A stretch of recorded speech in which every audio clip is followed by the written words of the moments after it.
¿Listo? Bueno, bueno, los alumnos invisibles. Hoy le damos un descanso a Jorge, pero vamos a seguir con en el mismo hilo conductor, siglo XVI, manierismo. Esta es una teórica dedicada a Andrea Palladio, por eso específicamente son obras de arquitectura y aprovechando que los chicos de diseño industrial en este momento están en el parcial, somos el alumnado de arquitectura.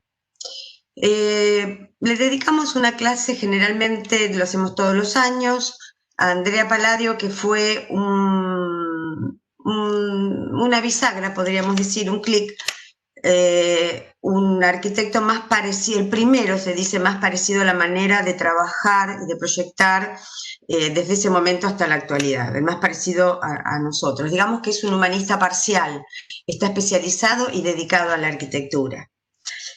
Pocas imágenes hay de Palladio que se tengan, una persona muy reservada en su vida privada. Hay una pintura, que es la que, para que tengan una idea de quién estamos hablando, que es la que tienen en el ángulo izquierdo. La imagen que los acompaña para abrir es una de sus obras favoritas, que es el Teatro Olímpico de la Academia Olímpica. Es un teatro... por supuesto, estas son todas obras que han permanecido, están en pie las que vamos a ver hoy. Resistieron 2 guerras, por lo menos, 2 guerras mundiales, están en el norte de Italia, que fue una zona muy castigada por bombardeos y sin embargo han tenido la suerte de quedar en pie. Tanto las iglesias, este hermoso teatro y las villas que vamos a ver hoy.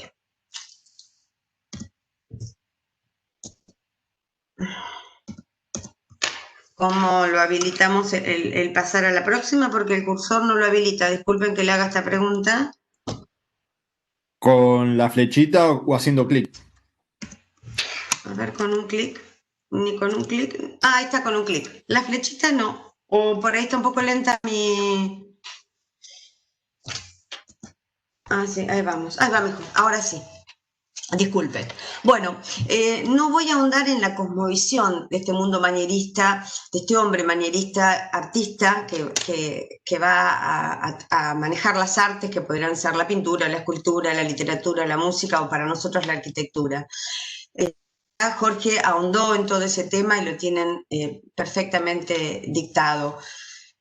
Lo que traje son 2 pinturas que me interesó simplemente para recordarles y para trabajar en la memoria de ustedes lo que era el Renacimiento para un artista, para un pintor. En este caso es La Última Cena de Leonardo da Vinci, muy conocida seguramente por ustedes. Es un fresco en la iglesia Santa María de la Gracia, está en Milán,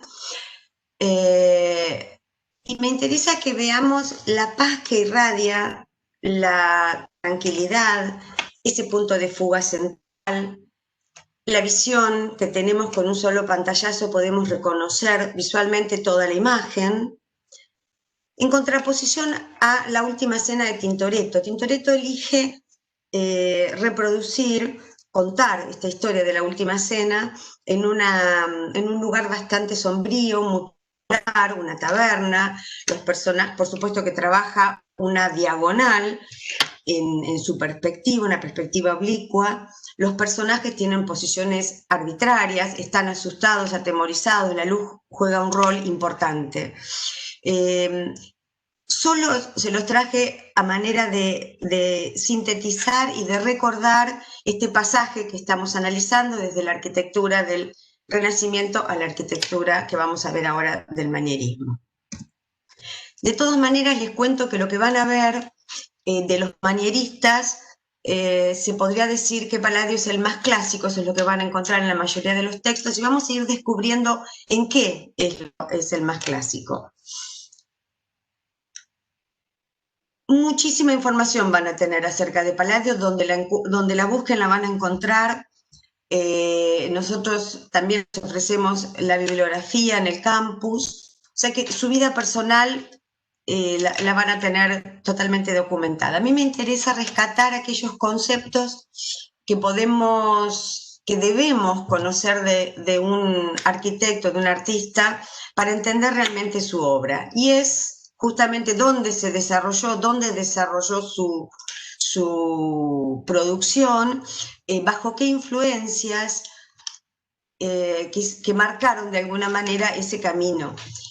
Palladio nace, y esto también es no para recordarlo de memoria, sino para ubicarnos en que pasa toda su vida y toda su vida productiva en pleno 1500, en pleno siglo XVI, y en el norte de Italia se desarrolla toda su producción. Su verdadero nombre es el que van a encontrar arriba en la diapo, que dice Andrea Di Pietro de la Góndola, y se conoce como Andrea Palladio. ¿Por qué les dije un humanista parcial? En realidad van a encontrar su historia cuando nace en Padua. Rápidamente les cuento que se dedica a los trabajos de cantero, que eran unos trabajos propios de la época, con mucha precisión, pero con la idea de avanzar en sus estudios, en su conocimiento, se traslada a Vicenza. Se conecta con un grupo de humanistas, entre ellos nombres que los vamos a ver a lo largo de la charla de hoy, como Trissino o Cornaro, que lo comienzan a introducir en las artes relacionadas con la arquitectura. De hecho, era una persona que ya estaba formada, era una persona grande para la época. Recuerden que la instrucción que recibía el humanista era desde su juventud, desde su niñez, que ya empezaban a estar relacionados con todas las disciplinas, y en este caso la idea fue orientarlo en la formación de todo lo que estuviese vinculado con la construcción, o trabajos hidráulicos o la ingeniería. Por eso se le dice que es un humanista parcial, especializado en arquitectura, y lo más cercano a nuestra manera de ver hoy al profesional arquitecto. Introduce en su obra algunos conceptos que no le son exclusivamente propios, por eso les traje este detalle de que indaga el confort y la privacidad, cuando Cornaro, que es un humanista de la época y con quien él ha trabajado, ya lo venía indagando. ¿Qué es esto del confort, de la practicidad? Son conceptos que hasta el momento no se venían trabajando porque desde el punto de vista de lo que era la vivienda, nosotros lo estudiamos en el Renacimiento, en lo que es el palacio. En el palacio, ninguno de ustedes, y que lo han estudiado, lo han visto documentación y fotos, puede decir dónde está la habitación principal, dónde está el salón. Analicemos el piano nobile, sino hay otras cuestiones que tenían que ver con conseguir un ritmo, una armonía, una simetría, y todos iguales. Nada nos indica dónde estarían estas zonas donde se desarrolla la vida cotidiana, que es algo de lo que nosotros analizaríamos hoy. Eso es lo que empezó a trabajar junto con Cornaro, y que es parte de lo que además esta relación con Cornaro influenció en su vida. También se nutrió de tratados, por supuesto, como los de Vitruvio y los de Serlio, que los vimos en el trabajo anterior, donde descubre gráficamente a través de Serlio la arquitectura romana y la arquitectura griega. Por ahí les puse que hace una interpretación propia de la arquitectura romana porque decide hacer varios viajes a Roma para hacer relevamientos directos, corroborar lo que tenían textos y armar su propio libro de arquitectura, de historia de la arquitectura, que ahora lo vamos a nombrar un poquito más adelante. Recuperó la arquitectura vernácula del Véneto. Lo vernáculo es aquello que es propio de la región. De la zona de Italia tiene ciertas cualidades, por ejemplo, con los espacios intermedios, los espacios de transición. Las temperaturas son muy altas en verano, entonces el espacio de transición que ofrece una posibilidad de tener un lugar ventilado y con sombras surgía espontáneamente en la arquitectura doméstica del norte de Italia y fue incorporada a la arquitectura por Palladio. Trabajó la luz, el color, la textura, y esas son cuestiones que además las manejó desde sus relaciones con pintores, como el Tintoretto o el Veronés. Para la época, estamos hablando del 1500, un arquitecto que trabajaba, por supuesto, con un soporte de gente que le colaboraba, pero pensemos que las posibilidades, contamos hoy, por supuesto, de comunicación, de traslado, no eran propias de la época. Entonces, es sumamente reconocido la cantidad de obras que tuvo, dirigidas al menos una o dos veces a aquellas que estaban a distancia, porque las villas, como eran zonas rurales, estaban dispersas en la zona del Véneto, y además con edificios en Venecia y en Vicenza. Tuvo arquitectura institucional. Lo que ven ustedes, que se denomina la basílica, en realidad es el Palacio Municipal de la ciudad de Vicenza. Varios trabajos de arquitectura palaciega, por lo menos 8 intervenciones en arquitectura religiosa. La arquitectura religiosa era algo bastante esperado por Palladio, porque con la separación de las líneas protestantes, digamos que después del Renacimiento el requerimiento para hacer nuevas iglesias estuvo prácticamente paralizado durante el manierismo, salvo aquellas pedidas a través de las órdenes, los benedictinos, los capuchinos. Unos de ellos justamente se los solicitaba clientes de Palladio. Creo que hay algunos micrófonos de algunos chicos abiertos. ¿Puede ser, Simón? Ya lo muteé, ya está. Vale, gracias. También analizó que en su formación no solo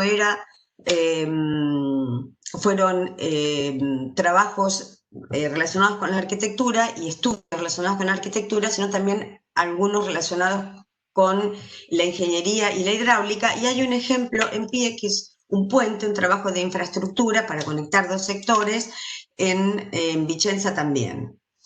Que se construyó y está en pie. Este es el teatro, es una obra unitaria, el teatro, y lo que vamos a ver, que una de las cosas, de las obras más conocidas de Palladio son las villas. Diseñó, proyectó y hay registro de más de 45 villas y hay una buena cantidad de ellas que están en pie y han sido restauradas. O sea que la producción arquitectónica, y además no solo arquitectónica, no solo teórica, sino construida, fue única en ese momento para el 1500, ¿no es cierto? Recuerden, por ejemplo, Miguel Ángel ha hecho una producción fantástica en pintura, en escultura y también en arquitectura, pero con aquellos temas que no son repetitivos, que son unitarios, como el Campidoglio o como la Biblioteca Laurenciana, por supuesto, bueno, algo parecido al teatro. Pero lo que tuvo Palladio es mucha demanda de una obra en forma repetida con el mismo programa, como son las villas, por ejemplo, o algunas iglesias. Eso sí fue único en ese momento. Bueno, la producción literaria, ¿deja registro de todo lo que hizo? Sí.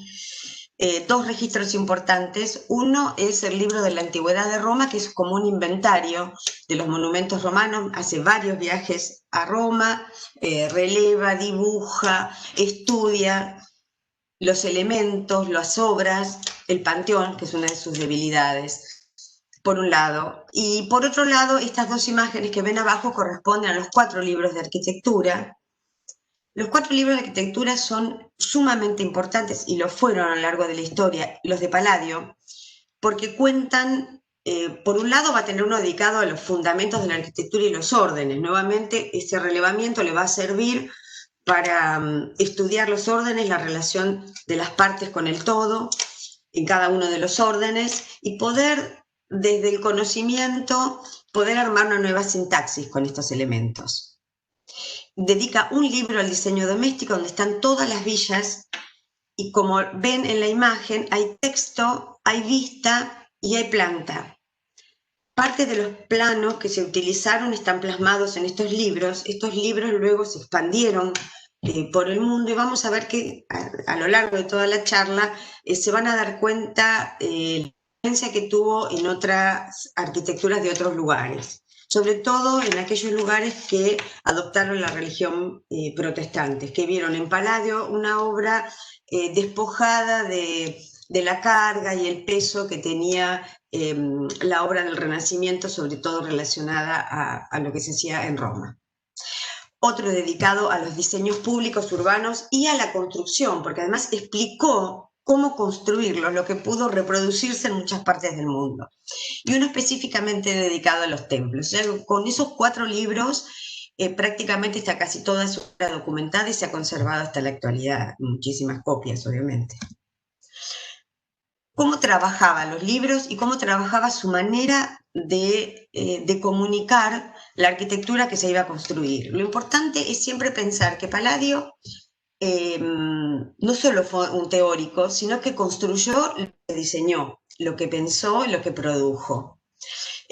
Por supuesto que necesitaba llevar eso a imágenes, todas las cuestiones formales, lo estructural, lo constructivo, trabajaba con los geometrales, planta, vista, corte, axonométricas, como ven en la imagen superior, y además trabajaba con algo que es fundamental para ver el espacio en 3 dimensiones, como es la maqueta. Se realizaban maquetas en madera en aquel momento, imagínense lo laboriosas que serían, pero algunos se han recuperado y hay réplicas de algunas de esas maquetas. Toda esa documentación, yo les puse acá una variación, por ejemplo, la primera de la izquierda es una iglesia, la de abajo inmediata es una villa, la central es la Villa Rotonda, una de las más conocidas, la planta de abajo es, con su imagen a la derecha, es el Teatro Olímpico, y la basílica, que es lo que es la municipalidad, el ayuntamiento, es la de arriba. De todo eso hay material suficiente como para hacer que la construcción sea específicamente ajustada a la documentación, y eso iba a llevar al éxito de la obra terminada. Trabajaba con correspondencia entre geometrales, lo que entregaba una documentación donde podíamos ver que la vista o corte vista se ajustaba a la planta de una manera muy particular, porque solía introducir dentro de sobre todo en las villas donde había bastante espacio, porque eran planos grandes de villas muy extensas, rurales, por ejemplo, como esta que están viendo abajo, introducía la vista dentro de la planta de lo que serían los exteriores. Y así se podía, bueno, estas son algunas citas que le puse para que se den cuenta que no había manera o margen de error, esa era la búsqueda. Hoy se va prácticamente, se debe ir a chequear la obra prácticamente a diario.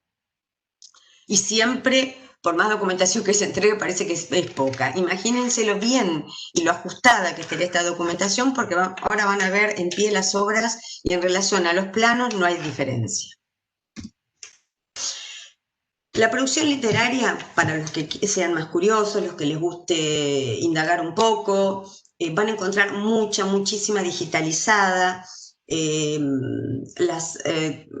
textos dedicados, bueno, el de abajo es el de Ackerman, que está dedicado a toda la vida y a la producción completa, algunas están dedicadas exclusivamente a la parte religiosa, otras a las viviendas, pero hay muchísima documentación con excelentes imágenes que se les pueden nutrir para entender bien esta arquitectura. Y después, para aquellos que son un poquito más curiosos y que quieren ir un poquito más, pueden conseguir el texto de Colin Rowe.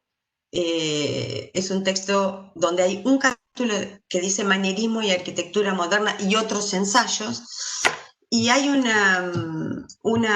capítulo muy interesante dedicado a un paralelismo entre una de las villas de Palladio y la Stein, la Villa Garges de Le Corbusier, y si ven en la parte de la planimetría van a ver una manera similar de un arranque sintético de lo que serían las proporciones. Por supuesto que esto nos va simplemente a mostrar cómo los modernos miraban la arquitectura de Palladio, lo que no quiere decir que se copie, porque la respuesta que la tienen a la derecha se darán cuenta que es totalmente diferente, ¿no? Esto es lo que es estudiar una obra para producir otra, no copiar. La pintura también, por supuesto, puso su ojo en Palladio, aún posterior, estas son pinturas del 1700, la que tienen en el margen inferior, que es de Venecia de 1720, realmente reproduce una imagen con barcos de gran calado sobre el Gran Canal, y a la derecha la isla de la Giudecca, donde está la iglesia de San Giorgio Mayor. Esta es una imagen real de la época, pero la que tiene es una pintura de Canaletto que dice Capricho con edificios, se llama Venecia Capricho con edificios de Palladio. Los edificios que ustedes ven ahí no están en Venecia, o sea, están imaginados como si Venecia hubiese disfrutado o pudiese disfrutar de estas obras que están en Vicenza, es una localidad cercana. La Basílica, la vamos a ver, que es el Ayuntamiento de Vicenza. El Palacio Chiericati es una obra emblemática también de Palacio de Vicenza, hoy es la Pinacoteca, y lo que hay al fondo es un proyecto de un puente que hizo así para un puente del Rialto, que hoy hay un puente en Venecia, pero que no es justamente el de Palladio. O sea que las obras siempre fueron, Palladio siempre estuvo en el ojo y en la mira a partir de su producción. ¿Qué sucedió en ese momento cuando Palladio tuvo la oportunidad de proyectar? Como les dije, no vamos a volver a ahondar en todo lo que fue las situaciones que sucedieron, porque ya se las contó Jorge, pero punteamos por lo menos el descubrimiento de América. El descubrimiento de América para la situación de Venecia fue fundamental.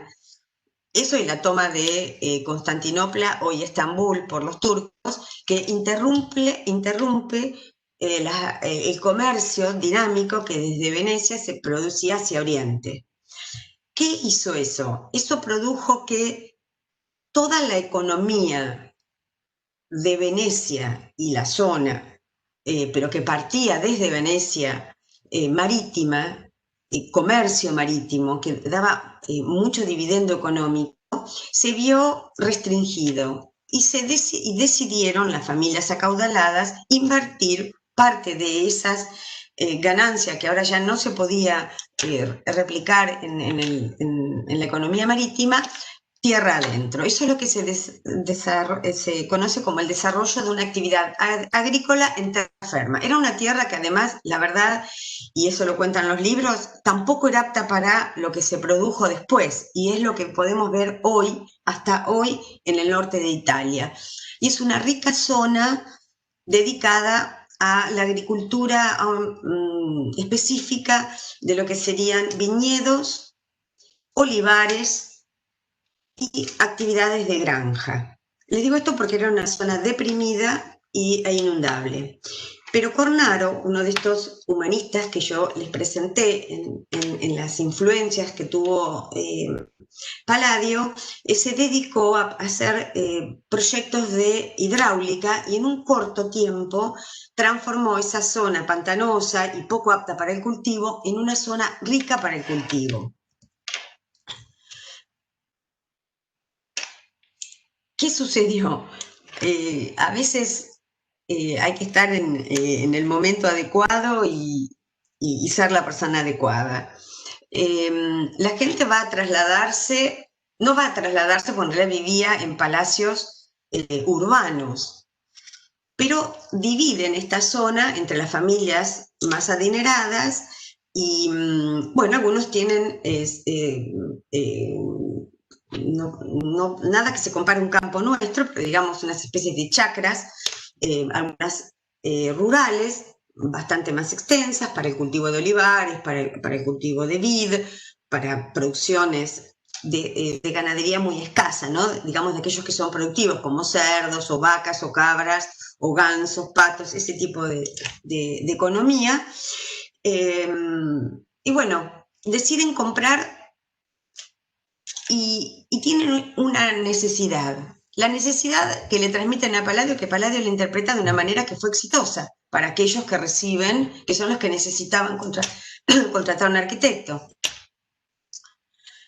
La necesidad era ir a visitar esos lugares o permanecer un fin de semana o permanecer un tiempo de estas familias que vivían en palacios urbanos. O sea que ya había que hacer un tipo de vivienda doméstica de una escala intermedia para pasar unos días, pero con características propias, acordes a esta vida en palacio. Y por otro lado, áreas de trabajo. Los lugares no eran tan extensos, por eso no lo podemos pensar como nuestras extensiones agrícolas que en realidad tienen o han tenido las casas separadas y a muchos kilómetros de los lugares en donde se requiere el guardado de las áreas de los elementos de agricultura, sino que él lo pensó como una experiencia en la cual podía ensamblar una villa y el soporte agrícola. A eso se le llamó la villayestura, tener villas de trabajo, que la mayoría eran villas de trabajo, hubo algunas como la Rotonda y la Foscari, que las vamos a ver que son de descanso, pero fueron dos básicamente. El resto de las casi 50 que produjo en proyecto y que muchísimas se construyeron, eran villas de trabajo, en donde pudo ensamblar ese edificio con el área de trabajo y vamos a ver cómo lo hizo. Decide trabajar, primero, que lo que va a producir desde su pensamiento como arquitecto iba a ser un todo. Pero, ¿cómo leemos el todo?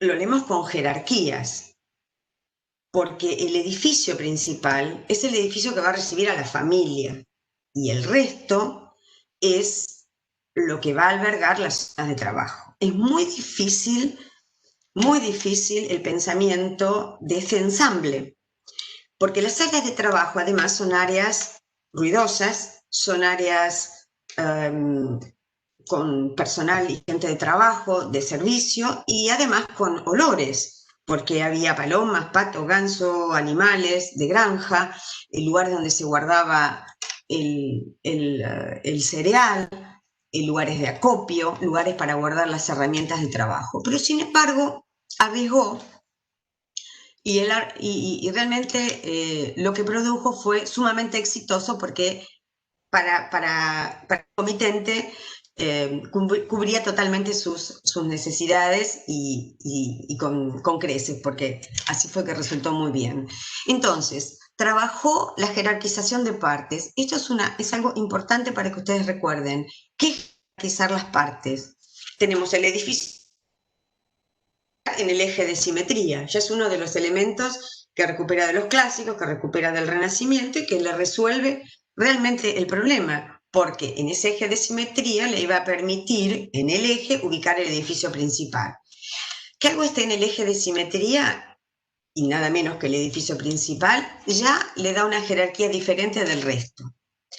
Luego a utilizar la fachada de templo, además para terminar de jerarquizar, que iba a simbolizar o simbolizó la santa agricultura. Esa fachada de templo básica, el frontis, el sistema de columnas y, como todo templo, el templo estaba despegado de la tierra a través de su escalinata. Por eso recuérdenlo, desde la Acrópolis de Atenas en adelante, por una cuestión de despegar lo sagrado de lo mundano. Pero acá lo que hizo fue levantar la vivienda para despegarla de lo terrenal, de la tierra, pero en realidad lo que lo despegaba era de los servicios, porque lo que hizo fue tener un basamento en el edificio principal. Yo no sé si el cursor esto, ustedes lo ven si yo uso el cursor, que sería este basamento. Ese basamento es de servicios de la casa y ese es el que se conecta con las áreas de servicio y de trabajo de toda la granja o la pequeña chacra o quinta o lo que fuese. Entonces, jerarquización, utilizando además la fachada de templo, conexión inferior de los servicios y utilizar un sistema tripartito, en los dos sentidos. Si lo pensamos en el sentido vertical, o sea, tres partes, A, B, A, tenemos un área de servicio bajo, cuya relación es directa con la tierra, con el suelo. B, un edificio central, elevado, y A de vuelta una zona de trabajo. las obras de Palladio son simétricamente especulares, de simetría especular. Resolver ya implicaba tener resuelta la otra mitad desde lo constructivo, lo estructural y lo expresivo. Así que le era muy, muy útil el tema de utilizar la simetría. ¿Y por qué digo en los dos sistemas? Porque acá tenemos un sistema tripartito vertical, pero también hay un sistema tripartito horizontal, que sería el siguiente.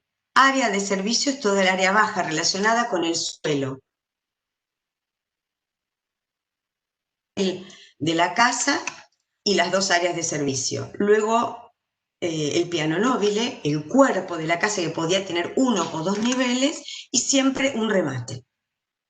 En el remate además también había algunas últimas habitaciones de guardado y demás. La casa tenía una escala acotada, es una villa, no es un palacio, pero lograba darle con estas cualidades, sobre todo de jerarquización, la jerarquía que necesitaba justamente el comitente.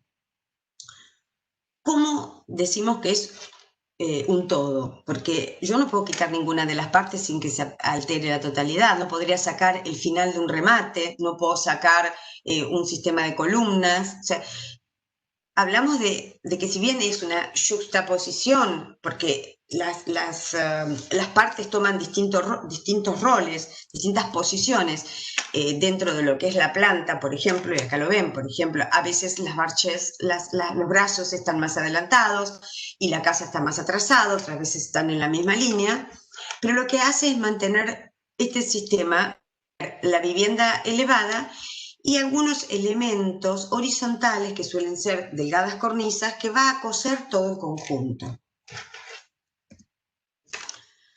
Hay variaciones de acuerdo al cliente. No todos los clientes, estas son algunas de las cuestiones que empieza a analizar Palladio, que hasta el momento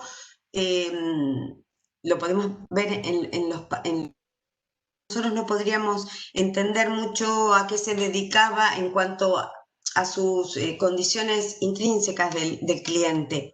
Hoy nosotros estudiamos al cliente para darle una respuesta acorde a su personalidad. Por eso es algo que empezó a ver Palladio. Fíjense que estas son 2 villas rurales, una es de la familia Barbaro, un humanista, hermanos eran, participó del Concilio de Trento, participaron del Concilio de Trento, de la formación, de gente dedicada a la cultura, al arte, a las ciencias, humanistas completos. Entonces, ¿cómo expresa esa fachada de esta familia que hace este encargo? Trabajando esculturas, trabajando guirnaldas, que ya vamos a ir viendo cómo, pues la vamos a analizar esta obra, trabajando los témpanos con esculturas, pero cuando se encuentra con un cliente que es militar, un cliente que le hace el mismo pedido, es digamos,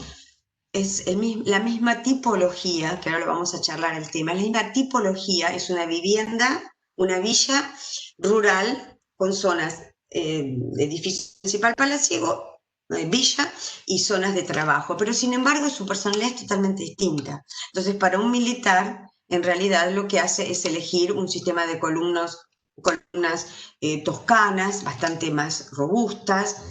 En cambio, en este caso va a utilizar jónicas, semicolumnas jónicas, y simplemente un tímpano con el escudo de la familia. Totalmente despojada, sin esculturas, trabaja la pureza, trabaja la arquitectura por sí misma, solo utiliza cuestiones que tengan que ver para acompañar o significar aquellas virtudes o cuestiones propias de los clientes, pero siempre su arquitectura es muy despojada. Prevalece la arquitectura por sobre la decoración. Pero esto es una característica que empieza a incorporar, que es el cliente. Otra característica es la implantación. Estudia la implantación. No es lo mismo un cliente con un terreno de características rurales, o sea, extensión, a uno con características semirurales de menor extensión. Va a desarrollar lo mismo un edificio principal y edificios laterales, perdón, un edificio principal y aquí detrás de los arbustos, ya la vamos a ver con más detenimiento, y retrasadas son las áreas laterales en el caso del derecho, o una exposición extendida en un solo nivel en el caso de un terreno generoso. Esto también empieza a armar cuestiones tipológicas. Las tipologías se van a ajustar a otra de las variables como es el sitio. Otra área tipológica y también de estudio podría ser ¿para qué? La función de la villa, ¿para qué se iba a usar? Como yo les dije, hubo pocas que le solicitaron simplemente descanso. Eran, esta por ejemplo, la Villa Rotonda, que es la que ven en el margen superior derecho, está en las afueras de Venecia, y es una zona que es una villa que no tiene áreas de trabajo. Es un sistema tripartito, sí, porque tiene un gran basamento, un cuerpo principal y un remate, pero el basamento tiene servicios propios de la villa. Y el resto de lo que se le encomienda son este tipo, como ya ven que esta es la segunda que vemos con la misma tipología. Recién en la imagen anterior vimos la Villa Bárbaro, esta es la Villa Emo, la del militar, que son áreas extendidas donde prevalece en el eje de simetría siempre el edificio principal y desarrolla en forma extendida las áreas de trabajo. Los programas,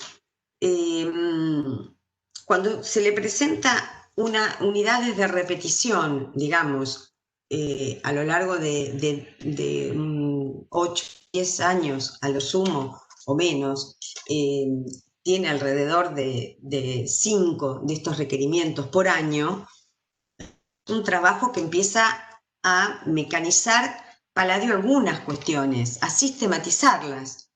Eso le va a permitir armar ciertas tipologías.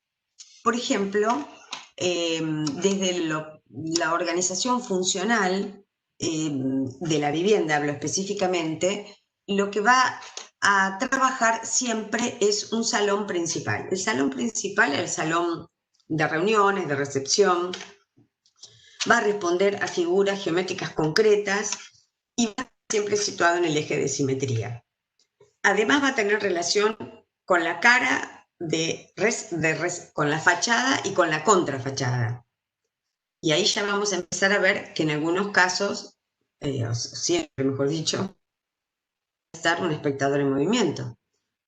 Porque ya lo están viendo ustedes aquí en las plantas, que lo que se ve hacia el frente no es lo mismo que está hacia el fondo, hacia el contrafrente, perdón. Entonces hay que recorrerla la obra para poder entenderla. ¿Cuál es el salón principal? Fíjense, en esta de la Villa Rotonda es circular. Coincide con el eje de simetría siempre y conectado con cualquiera de las caras. En este caso tiene 4. En este caso, en la Villa Emo, la del militar, que le digo un cliente militar, es cuadrada. También está en relación directa con el acceso y con el contrafrente. Ya vamos a ver cómo trabaja la fachada de frente con la fachada de contrafrente. Y si trabaja un palacio, también el salón principal, en este caso es el lleno, está en el eje de simetría y, bueno, en este caso está en un primer piso. Pero el salón principal es el leitmotiv de la composición, de ahí se parte.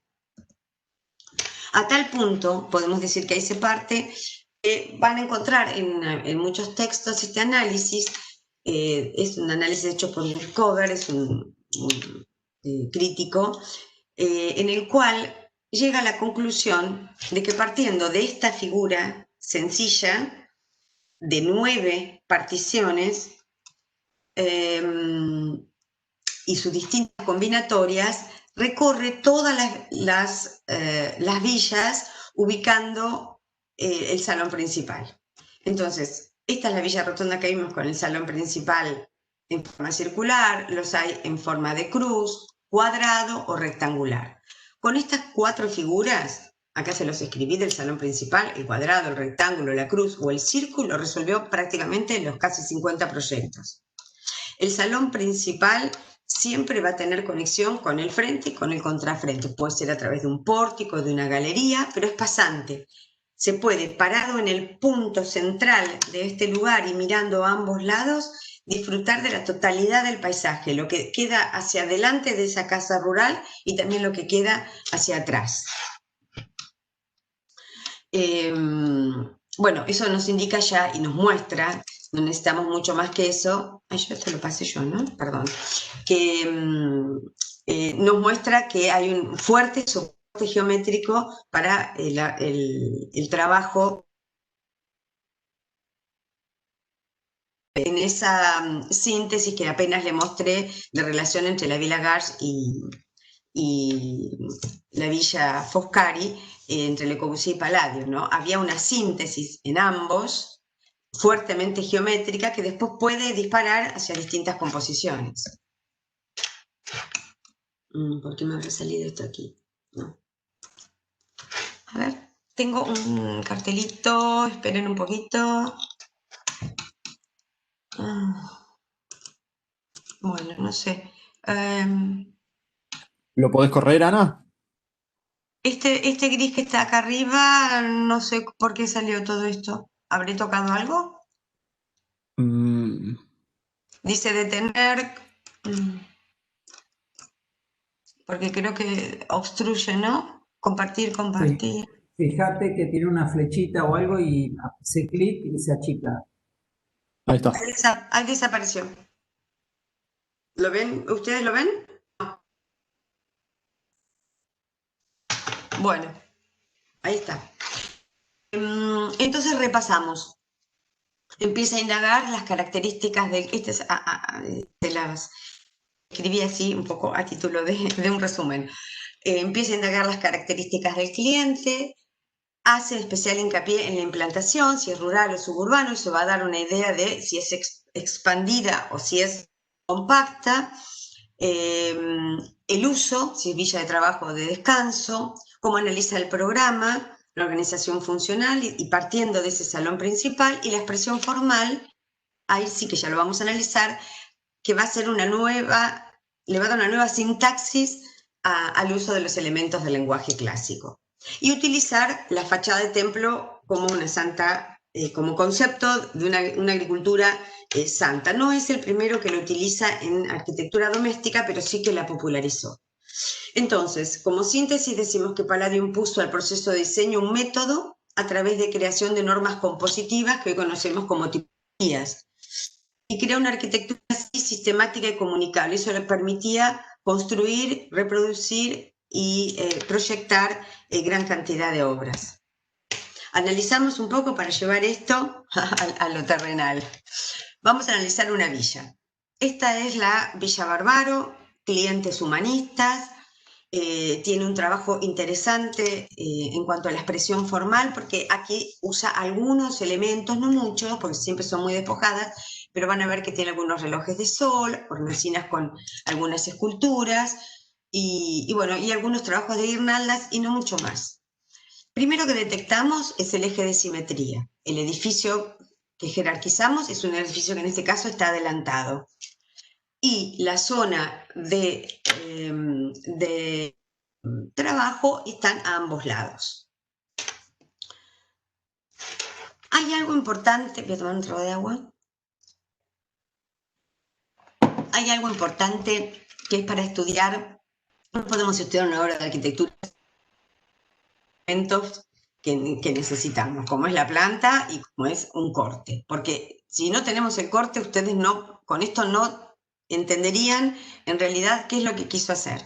El terreno era un terreno en declive, y atrás había esto que ven aquí, que yo les marco con el cursor, es una fuente que se decía que tenía efectos sagrados o algo así.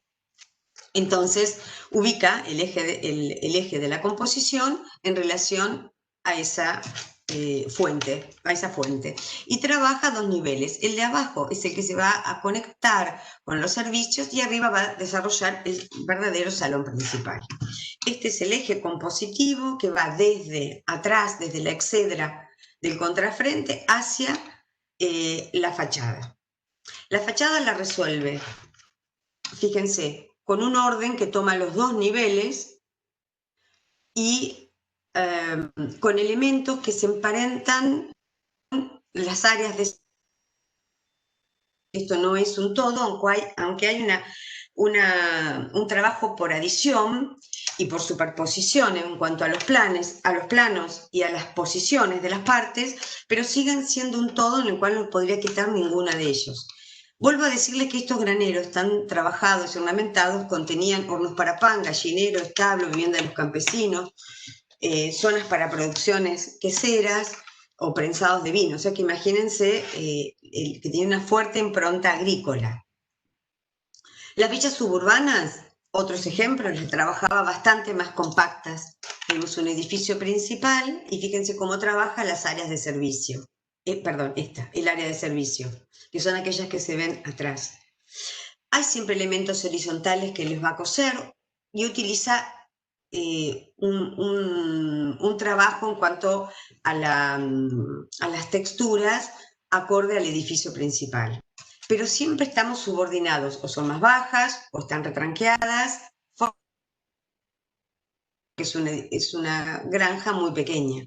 Y este es el edificio, por supuesto, principal. A veces la fachada de templo la va a trabajar en un nivel, como la vamos a ir viendo en algunos casos, o en dos niveles, como en este caso. Acá hay una diferencia que quiero que observen y que empecemos a ver. Primero, ¿por qué hablamos de un espectador en movimiento? Este es el frente y este es el contrafrente. El de la izquierda, no sé si ven el cursor ustedes, pero el de la izquierda es el frente y el de la derecha es el contrafrente.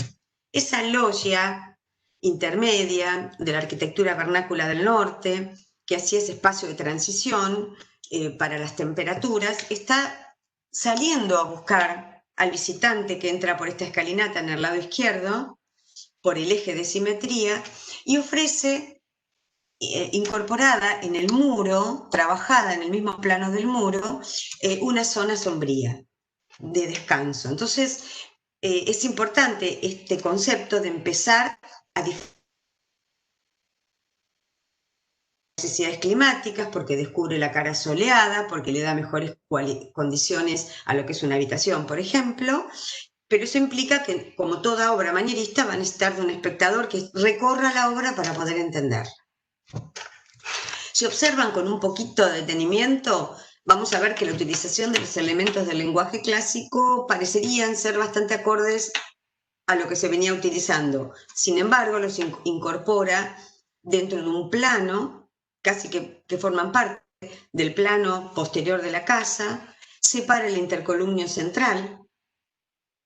Eso no lo haría ningún renacentista. Venimos con un ritmo de columnas y de pronto encontramos el intercolumnio central a una distancia diferente. Bueno, para Palladio, en realidad, ahí es donde empieza a manejar su propia sintaxis de estos elementos, respetuoso de los elementos, porque conoce las proporciones de los órdenes, el tamaño, la forma del friso, del arquitrabe, del frontis, hace esa composición y maneja la sintaxis en relación a lo que tiene en un segundo plano, que es las puertas de acceso a la vivienda o los aventanamientos. Entonces, las salidas o las llegadas, lado izquierdo o lado derecho de la pantalla, en la izquierda la recepción y en la pantalla derecha la salida al parque, tienen un intercolumnio mayor.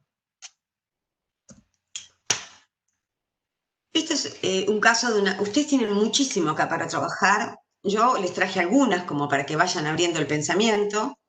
La ubicación, la selección, es una villa de descanso, es la Villa Foscari, la Malcontenta, está ahí nomás de Venecia, ahí nomás del río, uno de los brazos del río Brenta. Y esta es una de las obras paradigmáticas junto con la Villa Rotonda. Vamos a ver la superposición de planos. Hay una primera fachada de templo, hay un segundo plano, no hay áreas de servicio, pero ustedes dirán, pero acá por dónde se entra. En este sistema tripartito, un basamento muy importante en la planta baja, que es el área de servicios, un piano nobile y un remate, ¿por dónde estoy entrando? Bueno, esta es la primera villa, frente y contrafrente. Izquierda es el frente, derecha el contrafrente. Obvio, el espectador en movimiento. Obvio que detecta en la segunda imagen, la de la derecha, que la cara luminosa es aquella que va a recibir la mayor cantidad de sol. Fíjense cómo usa los elementos, con qué espontaneidad y naturalidad, como es introducir una ventana termal cortando un tímpano, porque acá tiene el gran salón en el eje, en la fachada del contrafrente, y si analizamos la fachada de frente, ya empieza a aparecer algo muy parecido a lo que sería una promenade, un paseo. No entramos por el eje central, sino que entramos por un lateral, por cualquiera de los dos laterales se puede entrar, paseando y recorriendo con las distintas visuales que va generando esta escalera quebrada. Tiene 3 posiciones. Se ingresa en forma frontal, luego se accede por un lateral, donde se ve a través de la galería de la loggia, y luego se pincha el ingreso a la casa por el eje de simetría. Esta es la única de las viviendas de estas villas en las cuales trabaja un paseo, ya un recorrido antes de entrar directamente a la vivienda. Por supuesto que esto es todo un podio donde están los servicios, que lo sortea con esta escalera. Tenemos el piano nobile y el remate. Y último que les cuento de las villas, pues no me quiero extender porque hay muchísimo para ver, pero no quiero que se haga muy larga la teórica, es la Villa Rotonda, que es la más conocida quizá, es la que tiene las 4 caras iguales, no hay áreas de servicio, es un claro ejercicio de proyecto en los cuales trabaja la simetría especular en los 2 sentidos, va a generar 4 caras iguales, y superposición permanente, acá superposición de 3 planos. El primero es el del acceso por la fachada de templo. También si agudizan la vista van a encontrar un intercolumnio mayor entre las centrales, porque ahí ubica la puerta de entrada. El punto del frontis coincide con el punto de la cúpula, y esta cúpula les tiene que ya empezar a recordar algo que ustedes ya han visto, como es el Panteón de Roma. Disculpen un segundo que voy a cerrar la puerta.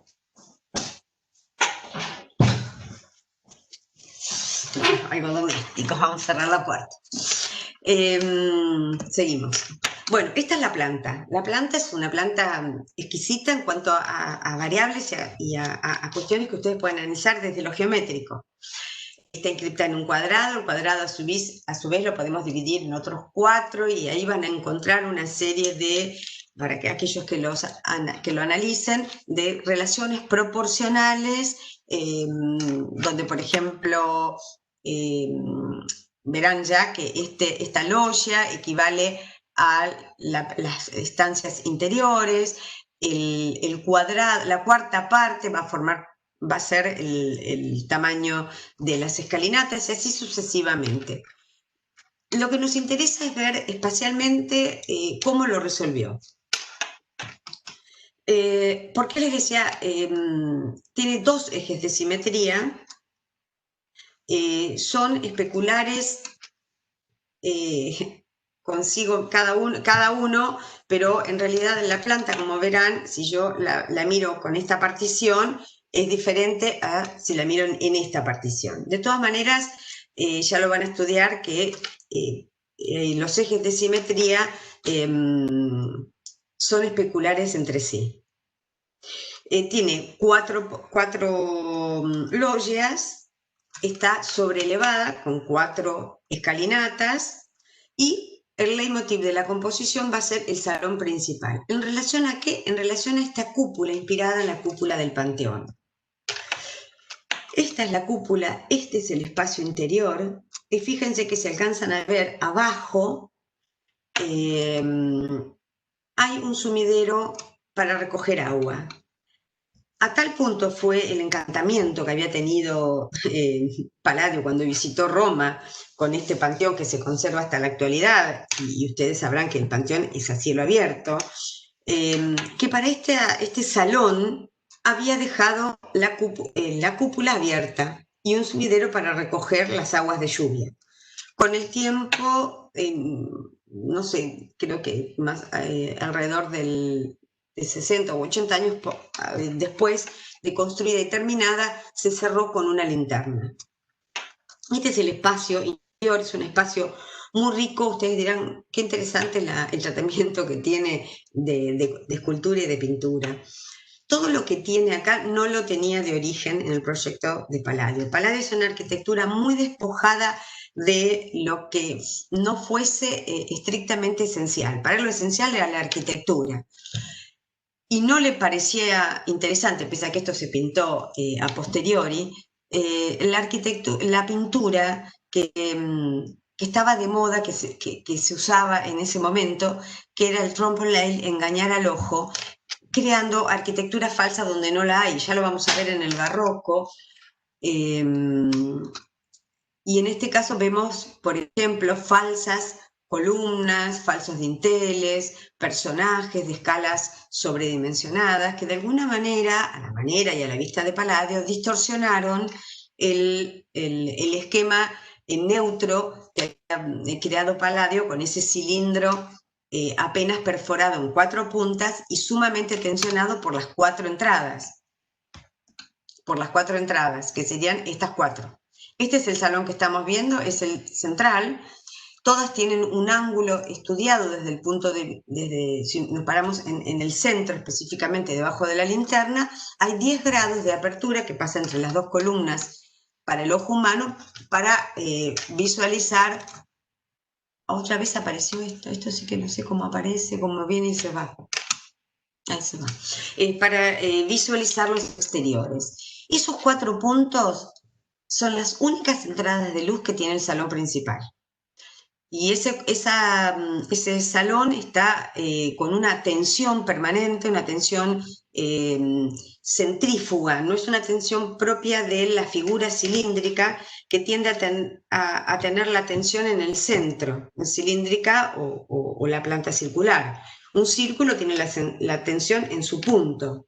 La ambigüedad que provoca espacialmente y que le provoca al espectador esta creación de Palladio es que en un espacio circular, donde la atención debería estar centrada en el punto medio, en el centro, en donde haríamos con el compás, digamos punto con el compás para el diseño, se ve tensionada de manera centrífuga hacia las 4 salidas luminosas, que son las 4 caras de los pórticos que están en el exterior.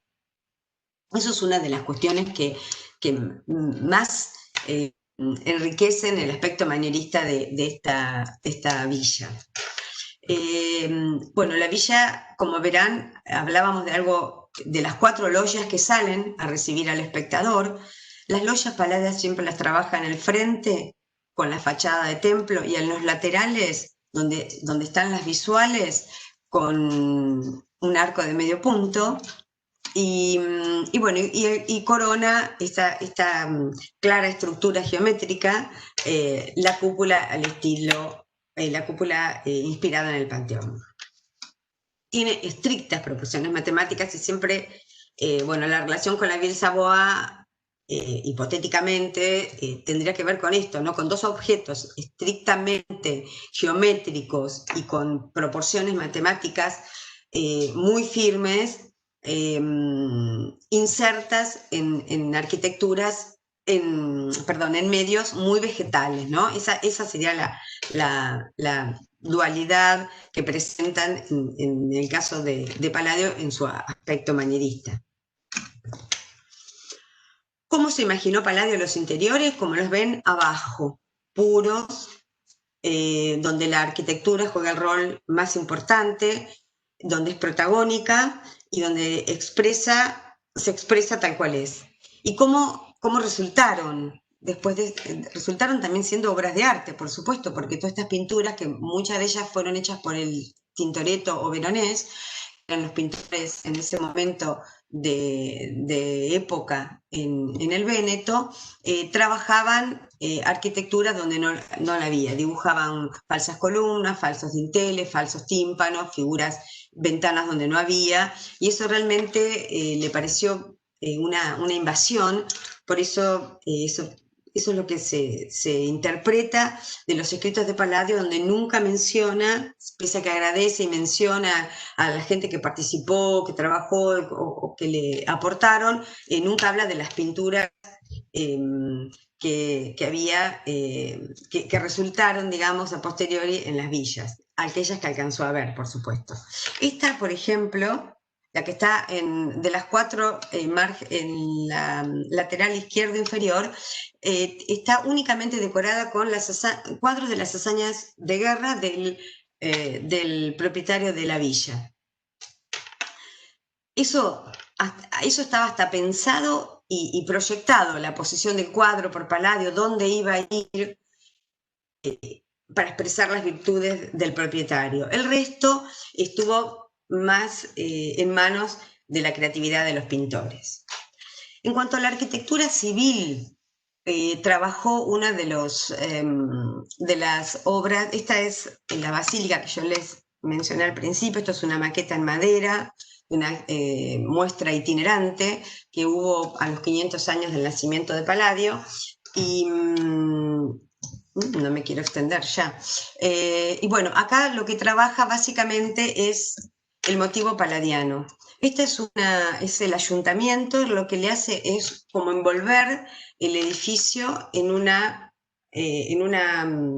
galería, una fachada altamente dinámica. Lo que hace es trabajar un sistema en 2 niveles de arco y arquitraves a ambos lados, que era el motivo serliano, luego se tradujo como motivo palladiano, que es columnas a ambos lados. Ahora lo vamos a ver un poquito más. A ver aquí, sí, acá en la vista lo van a ver, un sistema de columnas con arquitrabe y un arco, ¿sí? Y separadas por una pilastra. Eso lo repite, e inclusive lo repite a nuestro ojo, parecería que son todas iguales, son todas distintas, de alguna manera las va acomodando a lo que hay del otro lado, y además lo trabaja en profundidad. El trabajarlo en profundidad lo que hace es darle volumen a este sistema, y ese volumen lo que hace es provocar cierres y aperturas, haciendo que tanto el que está transitando este lugar, desde las galerías internas, como el que está en la calle, de pronto tiene, de acuerdo a la posición del observador, cierres o aperturas. Una fachada sumamente dinámica, donde además también trabaja un límite indeterminado en la parte superior, con una balaustrada y remates en cada una de las pilastras de las esculturas. Lo importante acá es este dinamismo que genera en la fachada. Y lo vemos así. Depende de dónde se para el observador. Si estamos acá, por ejemplo, de frente a la galería, podemos llegar a estar inmersos dentro de esta especie de gran conducto, donde el espesor de las columnas no nos impide ver la plaza, pero a poco que nos podamos desplazar, vamos a tener visiones abiertas. Bueno, produce claros oscuros, sensaciones que se van a traducir después en una teatralidad que lo va a desarrollar muy bien el barroco, pero que ya empieza a anticipar Palladio con estos cierres y aperturas, combinando una estructura de arco de medio punto en un plano con las columnas con arquitrabe a ambos lados, y lo repite en forma a lo largo de toda la envolvente. ¿Qué sucedió con el tiempo? Unos años después, más o menos 15, 16 años después, se le solicita esta loggia que está enfrente de la basílica, y vamos a ver cómo evoluciona en el concepto, porque acá, si bien trabajaba en esta anterior, veíamos que hay una pilastra que termina, hay una pilastra inferior, una semicolumna inferior, una semicolumna superior, y remata en una escultura, pero está interrumpida horizontalmente. Todavía no trabaja el orden gigante completo que después vamos a ver en su plenitud en el barroco. Pero ya en esta empieza a trabajarlo. Hacia la plaza ofrece un sistema de semicolumnas gigantes en esta loggia, y al lateral, figura izquierda, para ustedes, que es una calle angosta, va a trabajar un sistema más acotado, más corto, con laterales ciegos, más al estilo de un arco de triunfo. Con esto vamos a ir viendo cómo Palladio, y ustedes lo tienen que ir descubriendo, genera su propia sintaxis de los elementos. Los elementos los conoce, los maneja, y eso le permite modificarlos y coordinarlos de diferente manera. El teatro es una de sus obras más esperadas, y es un teatro que increíblemente ha subsistido al tiempo. Es totalmente hecho de madera, está en Vicenza, es una obra única, obviamente, y se terminó, o lo estaba dirigiendo en realidad en 1580 cuando fallece, y luego lo termina Scamozzi, que termina además el escenario. El teatro es todo de madera, se utiliza 2 veces al año ahora porque no se le puede poner acondicionamiento térmico, ni calefacción, ni refrigeración, así que se usa en 2 momentos. Este es el acceso, es el acceso a un predio que, andando un espacio descubierto y a cielo abierto, llegamos a las salas que van a estas 3 salas que están a la izquierda en planta, que van a dar ingreso al teatro. El teatro es una inspiración de teatro griego, inclusive el techo, el raso, perdón, está representado un cielo, como si fuese abierto. Tiene una gradería en semicircular, totalmente realizada en madera, un límite donde puede haber gente visualizando la obra de pie en los laterales a través de un sistema de columnas que va a estar rematado por unas figuras de la antigüedad romana, pero en realidad los personajes eran de la Academia de Vicenza con vestiduras romanas. Este es el escenario. El escenario también van a encontrar mucha información.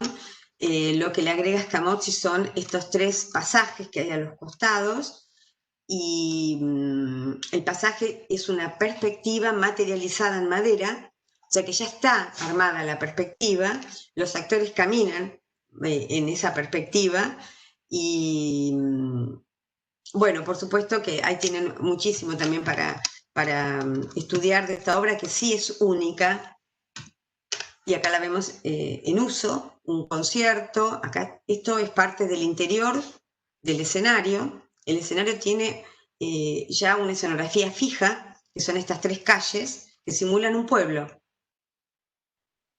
En este caso vemos la posibilidad de también verlo desde los laterales, como les mostraba hoy. Todo está hecho en madera, acá lo ven en el cielo raso, también hecho en madera, un cielo raso pintado. Y vamos a ver algo también de los palacios. Yo les estoy haciendo un recorrido. La obra de Palladio es extensa, y bueno, tienen que sentarse a estudiarla. Hay muchas variables para estudiar. Me interesa que vean cómo siempre maneja criterios que los va. Fíjense en estos palacios, mantiene siempre el eje de simetría, intenta los frontis intercalados con una ventana termal, marcar esa simetría por el acceso, utiliza los elementos muy despojados, las semicolumnas o las pilastras. Y bueno, nos vamos a dedicar a uno solo, porque no nos daría toda una clase para hacer esto, que es el Palacio Chiericati, que tiene una interesante implantación. ver, vamos a poner todas las variables, ahí estamos. ¿Qué sucede? El cliente vino con un lote chico, escaso para hacer un palacio. Entonces, no había manera de resolver una situación en planta baja que albergara ese salón principal, que era el motivo para el cual Palladio concebía todas estas espacios palaciegos o las villas, y lo que decide es proponerle al municipio lo siguiente. Esta logia que ustedes ven marcada entre las dos líneas celestes es una logia que en realidad está cubriendo la vereda. Es la vereda municipal, la vereda obviamente que no es parte del lote. Y lo que le ofrece al municipio Palladio es lo siguiente: le construimos una logia que se recorra de punta a punta, ingresando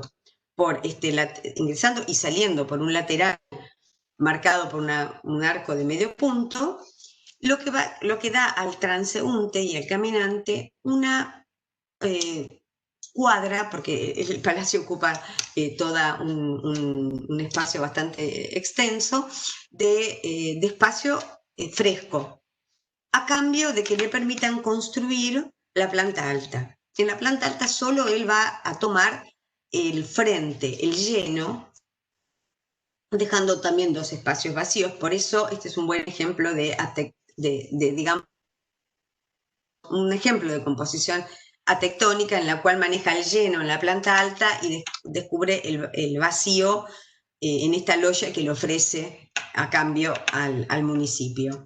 Y trabaja el salón principal. Por supuesto, se imaginarán que el salón principal es el vacío protagónico dentro de la composición. En este caso, lo más interesante que tiene es cómo resuelve el ingreso al palacio cuando hay gente que está caminando por acá, por la logia.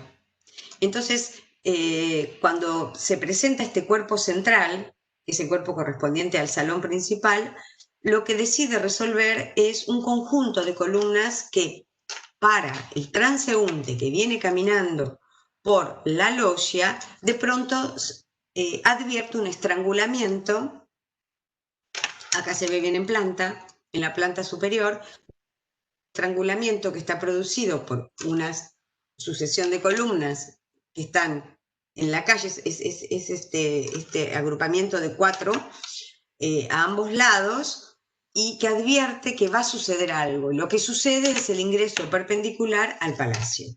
Es una excelente estrategia y una respuesta muy buena para resolver y enfatizar el acceso al palacio. Acá se ve a la izquierda cómo se produce el estrangulamiento que advierte al transeúnte que en ese punto se produce el ingreso al palacio. El salón principal está en la planta alta y toma todo este espacio que es protagónico. Hoy esto es la Pinacoteca de Vicenza, así que aquí se guardan los cuadros más importantes que se exponen en la ciudad. La contrafachada, acá termina el lote muy pequeño, unos escaloncitos hacia este pequeño vacío. Hoy lamentablemente hay un edificio atrás, no está lindo este lugar, no lo han podido conservar. Y habitación es muy pequeño pese a la magnitud que parece. Lo interesante, trabajamos hacia el frente, hacia la plaza, muy parecido al concepto que estaba en una de las villas que vimos, o lateral de la Villa Rotonda. Los laterales son sobre plano, calada la abertura de un arco de medio punto. Y el frente, el sistema trilítico, con las interrupciones que enfatizan el volumen principal del salón.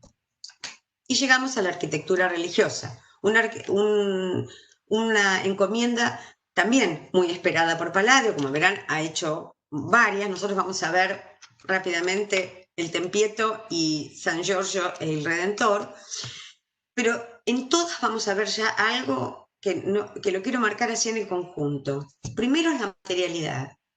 Las iglesias están trabajadas para ser vistas en Venecia desde otra margen del río, porque un edificio de esta escala monumental pensada para ser vista desde la otra margen del canal, perdón, no del río, del canal o de algunos canales, del canal principal o de algunos canales, no se puede ver en el espacio de vereda que tiene, de atrio sería, porque la escala no da para verla. Hay que, en el caso del Redentor o en el caso de San Giorgio, cruzar y desde la Piazza San Marco, ahí se ve perfectamente la escala y se aprecia en su totalidad el conjunto y la obra.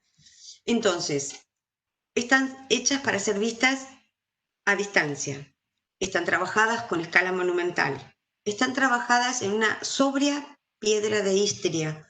Esa es una piedra blanca con unas pequeñas partículas brillosas que cuando el sol, fíjense que todas se ven muy iluminadas, muy puras, muy blancas, cuando el sol las ilumina, se ven, se resalta desde la otra margen del canal. Todas están trabajadas por superposición de planos. Un primer sistema, un segundo sistema, un tercero que tiene que ver con las cúpulas, pero siempre hay una superposición. Trabaja distintos sistemas, puede trabajar ventanas termales, puede trabajar, trabaja de hecho siempre un sistema de fachada de templo de escala monumental que va a representar a lo que es la nave principal, y los laterales, en correspondencia con el interior, van a ser pequeñas capillas. Ya no tenemos esquemas de planta de recorrido, no hay esquemas de naves laterales, sino capillas iluminadas con luz tenue, con una interesante teatralidad, y en el frente el trabajo de la superposición de los planos. Acá una vez más vamos a recordar la cúpula al Panteón, y por esta vamos a empezar.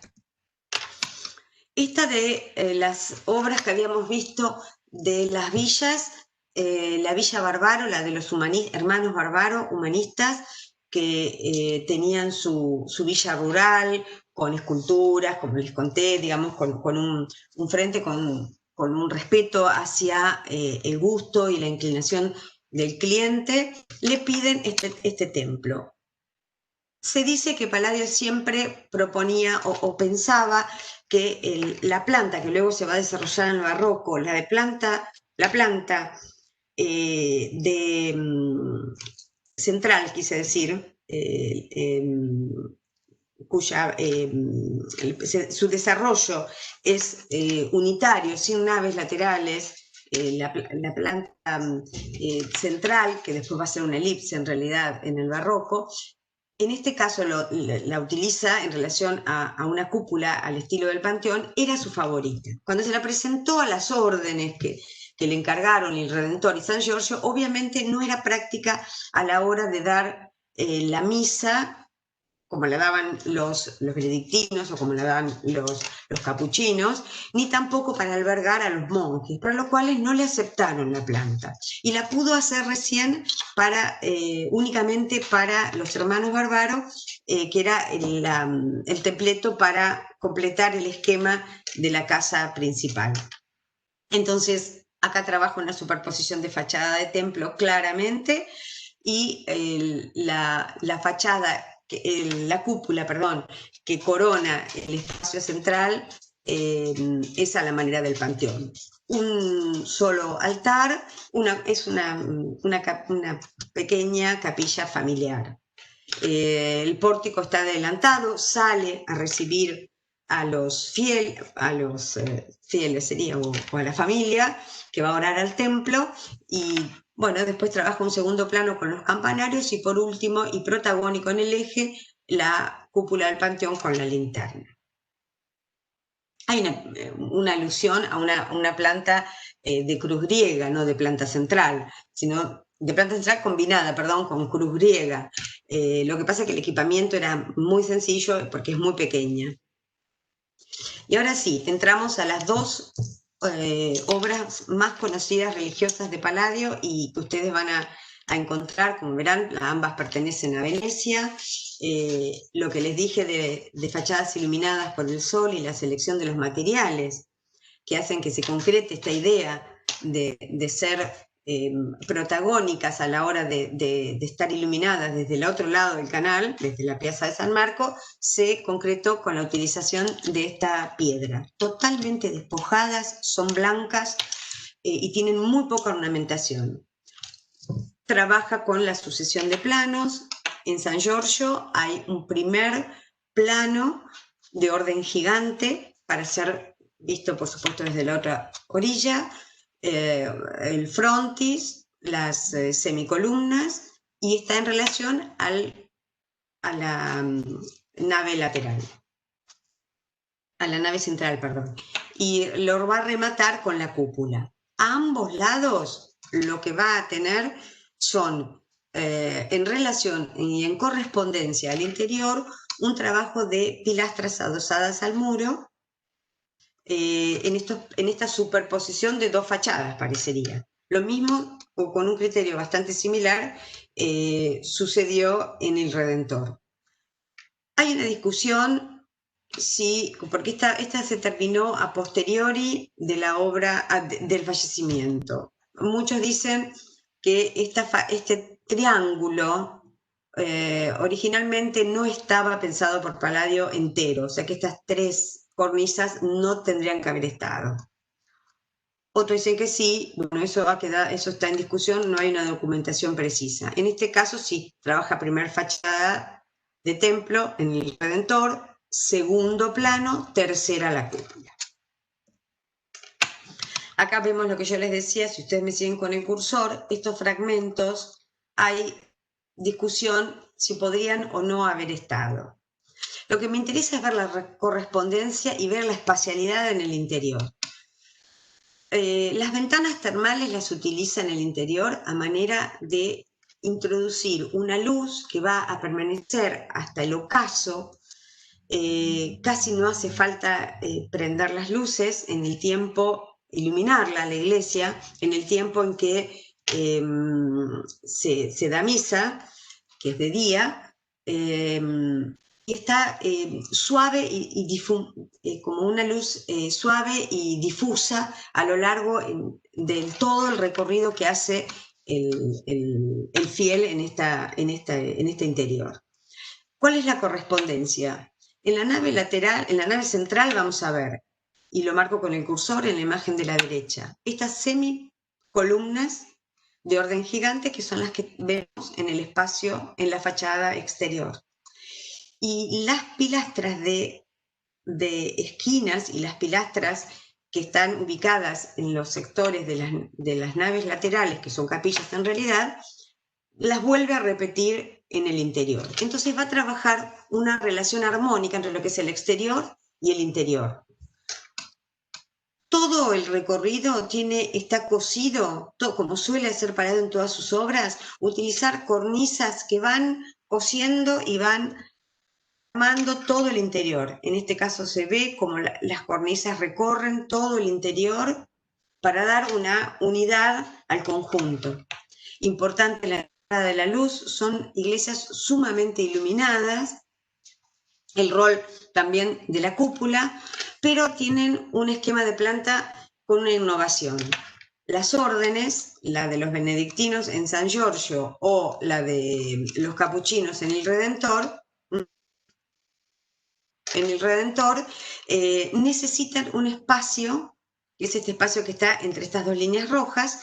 El espacio que está entre las dos líneas rojas va a ser una pantalla para que en estos espacios que se incorporan a la función de la planta estén los monjes. Los monjes participan con cánticos durante la misa, tanto los benedictinos como los capuchinos, y tienen su lugar especial para ver y no ser vistos, porque en realidad tienen pantallas de columnas que se ven acá a la derecha que van tamizando las visuales. Estas son las plantas que tenemos. Vamos a empezar de derecha a izquierda. En ambos casos hay un atrio exterior, está en relación al canal, es bastante estrecho y cercano al volumen de la iglesia, una escalinata concepto de separar lo mundano de lo divino.